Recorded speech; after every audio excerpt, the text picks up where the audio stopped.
Bumi adalah planet yang hidup. Hal ini seharusnya tidak mengejutkan siapapun karena dalam Al-Quran sudah tertulis. Lagi pula planet kita penuh dengan kehidupan aktif di permukaan. Tapi kalau kita pelajari akan lebih dalam mengejutkan banyak pihak. Atmosfer, medan magnet yang mencegah radiasi matahari yang dapat menggoreng kita hidup-hidup. Area tempat kita hidup ini semua adalah produk sistematis penciptaan Tuhan dengan proses hidup yang terjadi di bawah permukaan bumi, juga di dalam permukaan bumi, ataupun di atas permukaan bumi. Bagi kebanyakan orang, dunia di sekitar kita tampak seperti benda mati yang sangat statis atau diam. Mereka hanya seperti batu mati belaka. Namun, benua yang kita kenal sekarang hanyalah susunan sementara, dan mereka tampak sangat berbeda dalam sejarah bumi sebelumnya, maupun yang akan datang. Anda akan melihat bumi itu sendiri mulai hidup. Ia bergerak, pecah, atau menyatu lagi di seluruh planet ini. Ini adalah kisah dari jenis raksasa geologis, sebuah benua super raksasa yang bernama Gondwana. Dan sebenarnya ada satu lagi benua super raksasa lain, yaitu Laurasia. Sebelum dua benua raksasa tersebut terpecah-pecah lagi menjadi benua kecil. Tetapi yang kita bahas sekarang hanyalah super benua Gondwana. Gondwana adalah benua raksasa di belahan bumi selatan yang merupakan daratan luas sekali. Dari masa daratan benua Antartika, Afrika, Amerika Selatan, Australia, Pulau Irian, Selandia Baru, Kaledonia Baru, India, dan Madagaskar pada masa kini.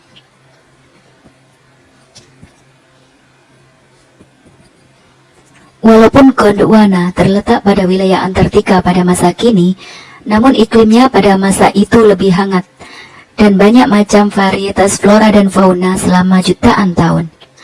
Hal ini dimungkinkan karena pada masa Mesozoik, iklim rata-rata dunia pada masa tersebut lebih hangat dibanding sekarang. Gondwana adalah superkontinen, mulai terpecah-pecah pada masa Jura, sekitar 160 juta tahun yang lalu, diawali dengan benua Afrika, terpisah menuju arah utara secara perlahan-lahan. Kemudian blok daratan besar, yang saat ini disebut sebagai India, memisahkan diri juga. Lalu, daratan berikutnya memisahkan diri dari Gondwana adalah Selandia Baru.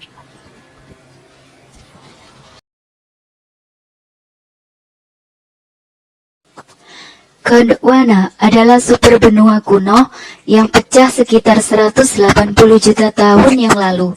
Benua itu akhirnya terpecah menjadi daratan yang kita kenal sekarang dengan nama Afrika, Amerika Selatan, Australia, Antartika, anak benua India, dan semenanjung Arab. Benua-benua yang dikenal saat ini sebenarnya hanyalah susunan sementara dalam sejarah panjang pergerakan benua di dunia. Daratan di bumi berada dalam keadaan bergerak lambat dan konstan, dan pada beberapa waktu bersatu menjadi satu. Superkontinen all-in-one ini termasuk Columbia, juga dikenal sebagai Nuna, Rodinia, Pannotia, dan Pangea atau Pangia.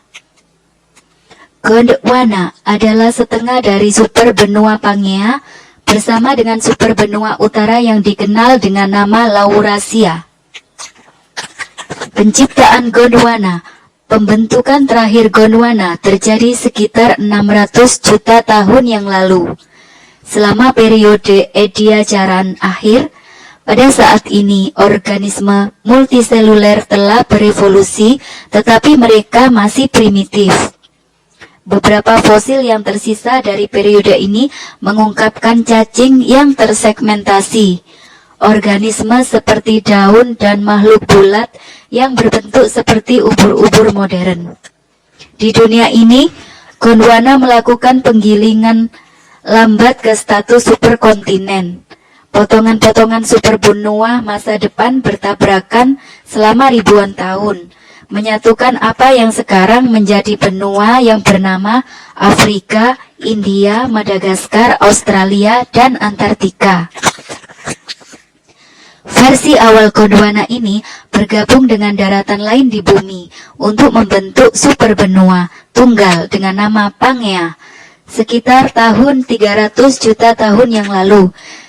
Sekitar 280 juta hingga 230 juta tahun yang lalu, Pangea mulai terpecah-pecah. Magma dari bawah kerak bumi mulai mendorong ke atas, menciptakan celah antara apa yang akan menjadi nama Afrika, Amerika Selatan, dan Amerika Utara. Tetapi yang saya baca di beberapa artikel, lebih ke masalah sinking atau tenggelam karena proses air laut yang naik. Sebagai bagian dari proses ini, Pangea retak menjadi superbenua paling utara dan paling selatan. Daratan utara Laurasia akan melayang ke utara dan secara bertahap terpecah-pecah menjadi Eropa, Asia, dan Amerika Utara. Daratan selatan masih membawa semua bagian dari belahan bumi bagian selatan ke masa depan, menuju ke selatan setelah terpecah-pecah. Benua super ini dinamakan Gondwana. Perpisahan Gondwana. Selama tugas Gondwana sebagai superkontinental di bagian bumi selatan, planet ini jauh lebih hangat daripada sekarang ini. Tidak ada lapisan es Antartika, dan dinosaurus masih banyak berkeliaran di bumi. Pada saat ini, itu adalah periode Jurassik, dan sebagian besar Gondwana ditutupi dengan hutan hujan yang sangat rimbun. Tentunya bukan hanya binatang yang Jurassik saja ya teman-teman, binatang-binatang raksasa juga banyak di sana. Namun superbenua besar itu masih di bawah tekanan, antara sekitar 170 juta dan 180 juta tahun yang lalu. Gondwana memulai perpecahannya sendiri dengan Afrika dan Amerika Selatan, terpisah dari separuh Gondwana lainnya. Sekitar 140 juta tahun yang lalu, Amerika Selatan dan Afrika mulai berpisah, membuka Samudra Atlantik Selatan di antara mereka. Sementara itu di bagian timur benua yang pernah menjadi superbenua, Madagaskar memisahkan diri dari India dan keduanya menjauh dari Australia dan Antartika. Australia dan Antartika sendiri bersatu lebih lama. Kenyataannya Antartika dan Australia tidak membuat perpisahan terakhir mereka sampai 40 juta tahun yang lalu. Pada saat itu Antartika mulai membeku saat iklim bumi mulai mendingin. Sementara Australia melayang menuju ke utara, ke arah Indonesia teman-teman. Saat ini benua Australia masih terus bergerak ke utara dengan kecepatan 1,2 inci atau sekitar 3-5 cm per tahun.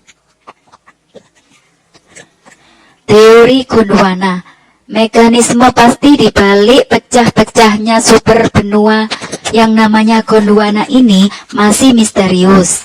Beberapa ahli teori percaya bahwa titik panas di magma bumi sangat dekat ke permukaan, menggelegar dan membelah superkontinental tersebut.